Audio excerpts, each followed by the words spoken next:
you, Debola, and Red Media, young organization, but you play a pivotal role in the Buhari campaign. Yeah. Do you guys regret the job that you did? Because there are those who are cursing and say, whoever bring this Buhari government, because of the aftermath of that government and what people perceive as maybe the failings or the failure of that government.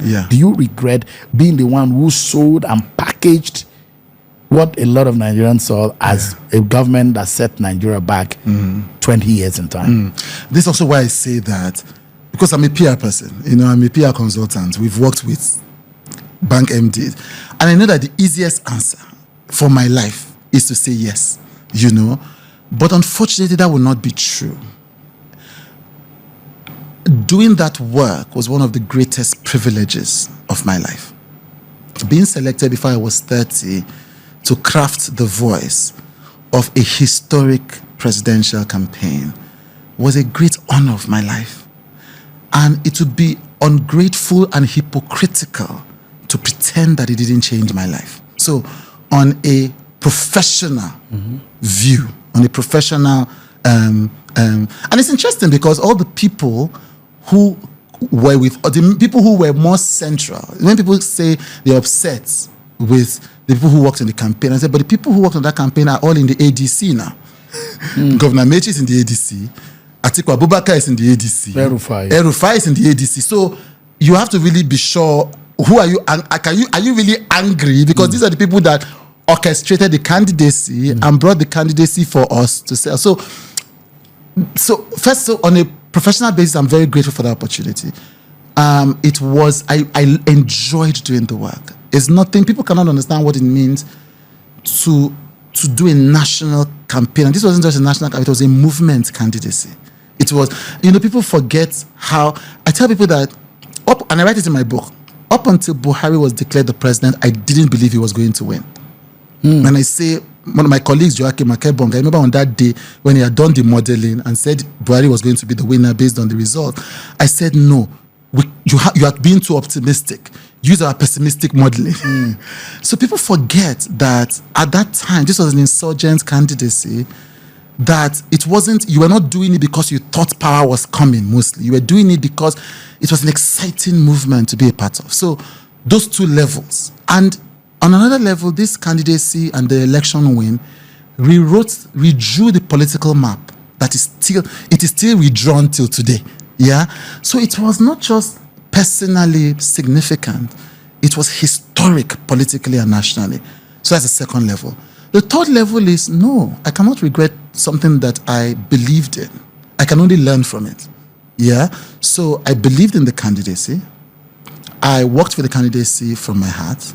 I genuinely thought that the candidacy was that presidency was going to change our country fundamentally. And I do believe on some level it did, not the way I expected it and not to the degree that I expected it. So I was disappointed, and I wrote about it, I've said it in public, I was disappointed. I was disappointed from year one. I went on the streets to protest the Buhari government. From year one.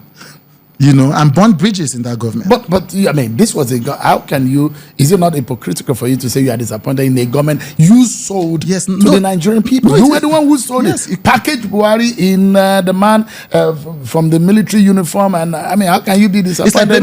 It's like saying a woman who gets into a marriage and divorces the husband is responsible for the husband's domestic violence. You're not responsible for the actions of another person. You're responsible for your own actions. Didn't you see the candidate as ineffective or incapable of doing the things that you before said getting into the office? No, I didn't. I clearly didn't. Nobody who did. So I write in the book that there were a lot of grifters in this, and as in all political parties, as in all political movements.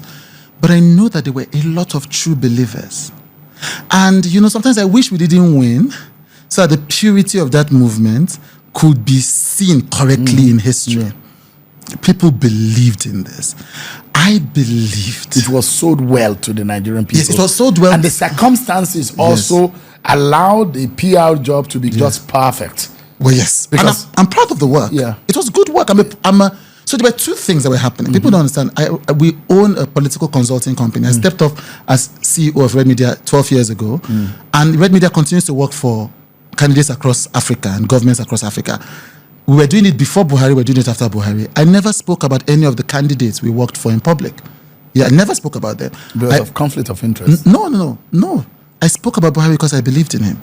Because you can do a job, you can be an event organizer and you can do a job for a candidate you don't believe in. Yes. Yeah. But the only reason I spoke about this candidate was because I personally believed in that candidate. Now, what happens is that people usually start, because the Buhari election made me popular, on the mainstream level. But unfortunately for most people, their story of my life started in the Buhari campaign. But if you go 1 year before, the courage of that decision will become clear. 1 year before the Buhari campaign, the Future Awards was hosted in Aso Rock by Goodluck Jonathan. The Future Awards, it has never been done before. The president hosted my private event in Aso Rock. That is how connected I was in the Jonathan government. And I'm also very grateful to Jonathan for the opportunities he gave young people like me. And there's many credits to him, the entertainment sector, the opening of the civic space, all of that. And so if money was the issue, I won't be working for the Buhari campaign because I was already close to money. And it wasn't in the, I'm not telling you something that is in the back. I was in, as it was broadcast live, it was on the NTA. So I was already close to power. Then Chibok happened.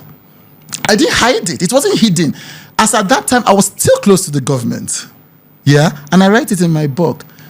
At the World Economic Forum in Abuja, a government official high up said to me, and I write it in the book, that the government knew early enough that the girls had been kidnapped. And they thought their enemies were using it against them.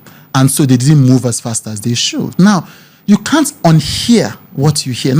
Now I'm older. I might handle things differently. I might not burn that bridge so fast. I might have been more conscious of the people who were gracious enough to bring me into this government as a consultant, and whose judgment would have been questioned. I wish I knew better. There were people who believed in me.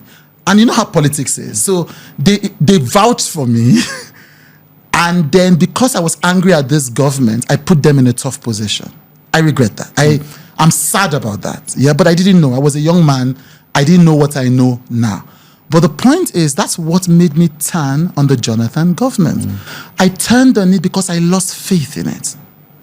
And so that was before the APC got aligned, before it became the powerful political party. So it wasn't because I was looking for power or money or all of that. We already had those. It was because I wanted that government to be defeated. And I was ready to join any candidacy that had the best chance of defeating that government. So for the first time, my personal politics and my professional obligations dovetailed publicly. That's what people saw. You don't see it as betrayal? Which one?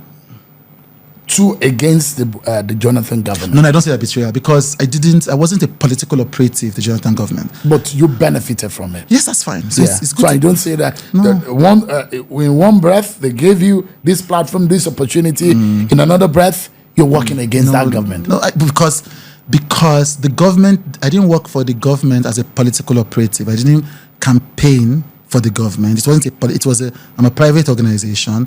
You have people in the government who believe in the work we are doing. It's that same integrity that made them like me, that made me turn against them. Yes, and so they may have misunderstood me. They may have misapprehended me. That's not on me. But it was the same values that made me associate, that made me disassociate. Again, the older I get, the less self-righteous I am. Then my righteousness was boiling hot. Now, I'll be careful in managing the relationships, even if I'm turning my back on them. But it wasn't a betrayal. The alternative would have been to betray myself. I like who I am.